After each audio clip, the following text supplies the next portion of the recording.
ఆనందంతో నిండిన గోకుల గ్రామంలో జీవితం పనులు, నవ్వులు, కథలతో నెమ్మదిగా సాగేది. ఆ గ్రామంలో కష్టపడే మహిళలు ప్రతి ఉదయం ఎంతో శ్రద్ధతో వెన్న తయారు చేసేవారు.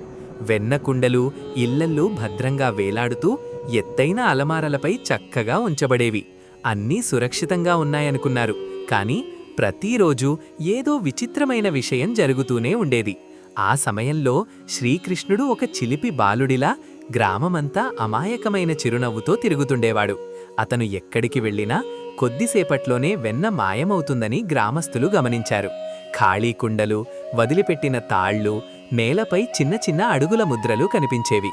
గ్రామస్తులకు ఆసక్తి పెరిగి మరుసటి రోజు జాగ్రత్తగా గమనించాలని నిర్ణయించుకున్నారు. పనుల్లో ఉన్నట్టే నటిస్తూ ఇళ్లను నిశ్శబ్దంగా గమనించసాగారు. వారు చూసిన దృశ్యం ఆశ్చర్యంతో పాటు నవ్వును తెప్పించింది. కృష్ణుడు రాళ్లను ఒకదానిపై ఒకటి పెట్టి పెద్దవారికే సాధ్యమైన అలమారలను ఎక్కుతున్నాడు.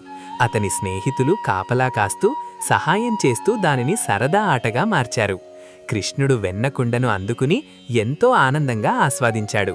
అతని చేతుల నుంచి జారిన వెన్న నేలపై ఒక దారిలా మారింది. ఆ దారిని అనుసరించిన గ్రామస్తులు వెన్నతో నిండిన కృష్ణుణ్ణి చూసి నవ్వారు. కోపం కాకుండా గ్రామమంతా నవ్వులతో నిండిపోయింది. రోజువారీ చిరాకు ఇప్పుడు సరదా జ్ఞాపకంగా మారింది. అనుకోని చోట్ల కూడా ఆనందం దాగి ఉంటుందని అందరికీ అర్థమైంది. కృష్ణుడి చిలిపి పనులు గ్రామానికి నవ్వులు, కథలు, ఆప్యాయతను ఇచ్చాయి. చిన్న చిలిపితనమే జీవితం వెన్నలా తీపిగా మారుస్తుందని అందరూ నేర్చుకున్నారు. Thanks for watching. Please like, comment, share and subscribe my channel.